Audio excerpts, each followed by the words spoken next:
Fairy tales are the source of many of our favorite fantasy films and tropes. The classics like Snow White, Hansel and Gretel, and Sleeping Beauty have led to some amazing feature films, and many of them crossed into the horror genre, mixing the fantasy with a hefty dose of blood.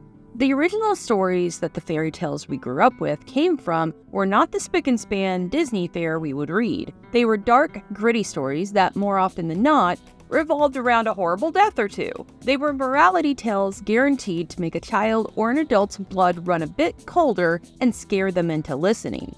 One of the most terrifying and cautionary of these tales was Little Red Riding Hood. Not only did the story include a young woman in danger, but it also involved a werewolf who eats her grandmother, a woodsman who cuts the wolf open so all the guts and grandma come falling out, but also a moral of don't stray from the straight and narrow path.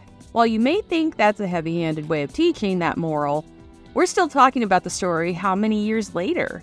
Little Red Riding Hood has since become a favorite of the fairy tales of our youth, and the story has been retold many times over in both novels, cartoons, comics, and film. But there's one retelling that stands out for me and is not nearly talked about enough for what it delivered in both the retelling of the story, but also in some of the most beautiful visuals in fantasy horror.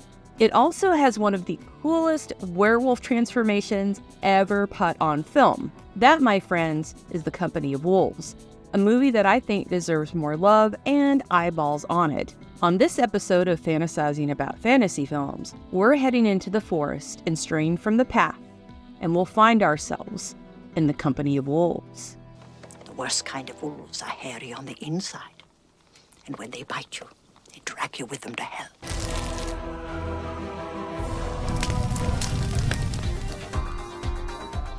The Company of Wolves began as a short story and part of a collection by writer Angela Carter. It was called The Bloody Chamber. The stories were all based on famous fairy tales, with a number of them based either on Little Red Riding Hood or Beauty and the Beast. Director Neil Jordan met with Carter, and the two collaborated on the film's script, with Carter adapting her own stories.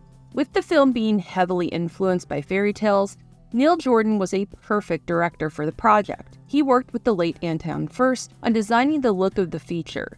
In fact, Furst's work on the film would lead to him working with Stanley Kubrick on Full Metal Jacket and Tim Burton, who he would design the legendary Batmobile for. Casting on the film would be rather amazing. Sarah Patterson, who wasn't even 13 years old when she auditioned, would be cast as Rosalind, the titular Little Red Riding Hood of the piece. David Warner would be cast as her father. Angela Lansbury, who was only 50 years old at the time, was cast as Granny.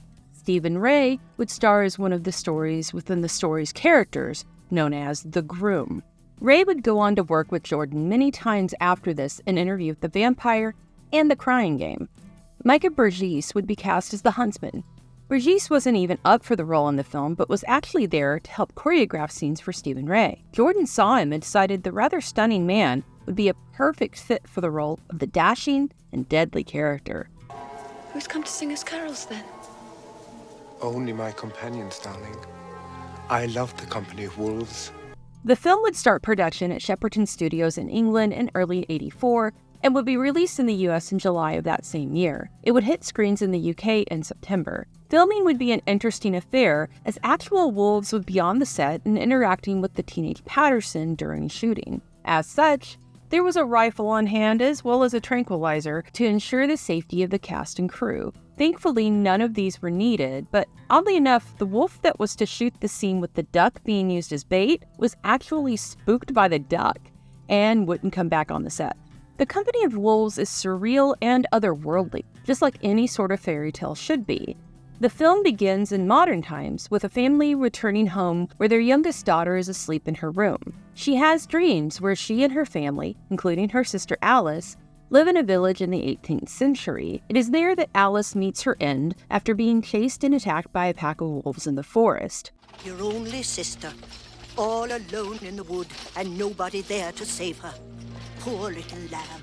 Before we continue with our video, here's a reminder to click the Store tab on any of our JoBlo channels and browse our collection of the latest and freshest designs in our merch store. Go get you some. Rosalind goes to stay with her grandmother, a woman who doesn't suffer fools and who always has words of wisdom and warning for Rosalie. A wolf may be more than he seems. He may come in many disguises.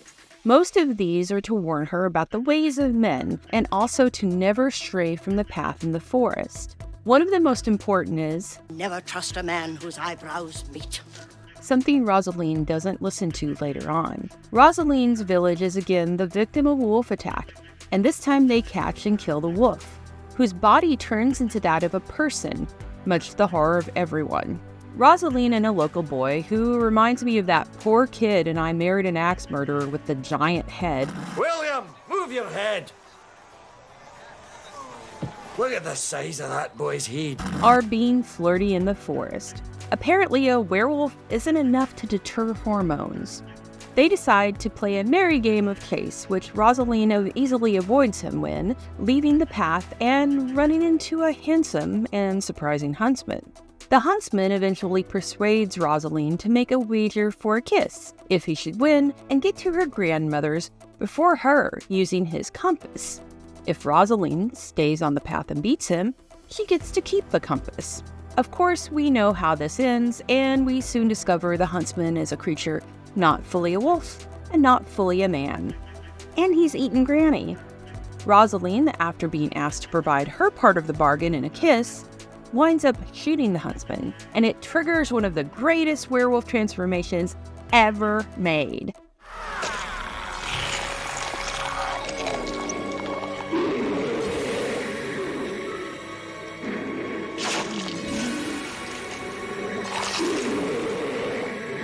The movie poster sports this scene proudly, and it is just fantastic to behold.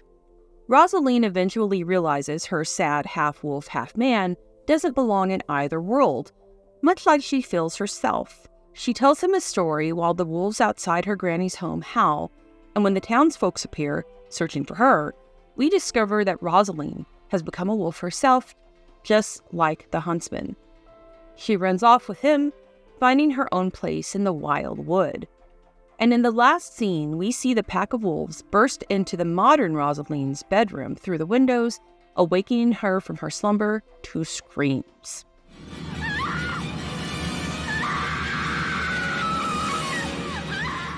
Within the company of wolves are stories within the story. Story is what fairy tales are all about, and much like the Brothers Grimm's collection of them, these all have morality tales within those stories to caution and to guide. Granny tells Rosaline about a husband and wife, the husband a man with too close together eyebrows, who answers, quote-unquote, the call of nature, on his wedding night and leaves his wife behind. Years later, she's remarried and has children with her new husband when her first returns. In yet another disturbing transformation, her first husband, who answered nature's call, changes into a wolf and is quickly dispatched by her new husband. Another tale told by Granny is that of another man who had a unibrow and was the bastard son of a priest. This seems to be a prerequisite for bad things to happen to you. He has decided to make a pact with the devil for a potion to make him have hair grow on his chest. The devil arrives in a Rolls Royce in the foggy forest, driven by a blonde Rosaline. The devil is a slick businessman in a suit. He's also played by Terrence Stamp in an uncredited role. Kneel before Zod! And who took it when Neil Jordan said he'd buy him a suit for his trouble, which is the one he's wearing. Now use it wisely. Waste not, want not. Of course, the deal doesn't go as planned for the boy. Rosaline gets two stories of her own within the film. The first she tells to her mother is about a woman who is of lower class and gets pregnant by a nobleman. She arrives on his wedding day to a noble woman, place a curse on the fat and greedy nobles in attendance.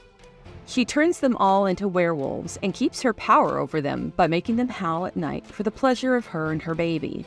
The final story, other than the main one's conclusion, is the tale that Rosaline tells the transformed huntsman about a wounded female wolf who comes up through the village as well and changes to a scared young woman who is fanned by a priest. The priest takes care of the girl, who was shot while in wolf form by a villager. After staying in the world above, the wolf girl decides she does not belong there and crawls back down the well to her home. The Company of Wolves is one of my favorite werewolf movies of all time.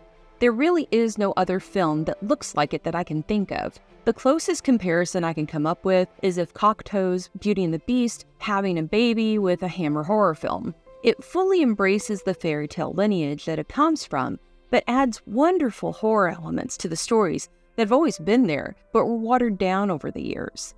The film's soundtrack is haunting and beautiful and adds to this, being a neat combination of 80s and an oddly synthesizer-type harpsichord in certain scenes.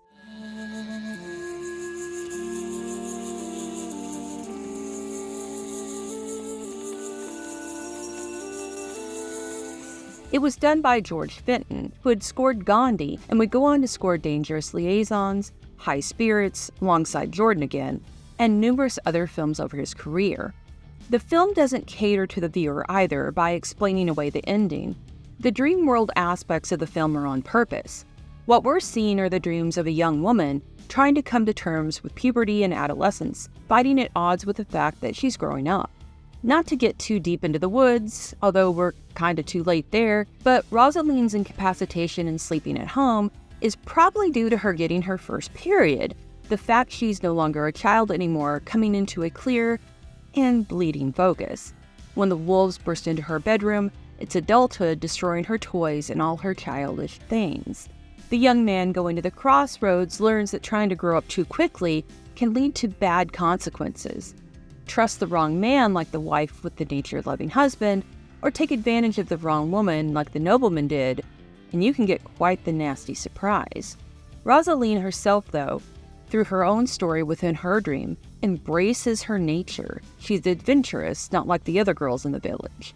She can stand up to the Huntsman, but also understands him. She likes him when she meets him, and decides to play his game.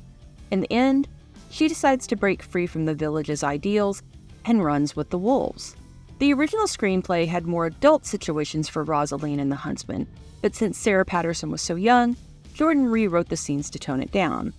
There is still, of course, that touch of danger there, the Huntsman's predatory nature being what it is, but it isn't as overt as it could have been. As I said, the transformation effects and the effects in general for the Company of Wolves are amazing. This was in no small part to Christopher Tucker, who sadly passed away in 2022. Tucker did the special effects for the film and was the man who created the amazing prosthetics for the Elephant Man in 1980. A decade later, he'd returned to the land of werewolves again, working on the She-Wolf of London TV series in 1990. The transformations were different for each story, but as I said, the Huntsman would be the standout for me. The work was beautiful and horrifying, and again, I've yet to see anything like the creatures that Tucker brought to life. The Company of Wolves is available on Blu-ray and is also available on streaming. It's been added recently to Shudder's service as well. If you've never seen it, you need to rectify that quickly. You may have forgotten its existence, and you should fix that. And if you're a fan like I am, you'll find yourself, every so often, perhaps on a night with a full moon, longing for the Company of Wolves.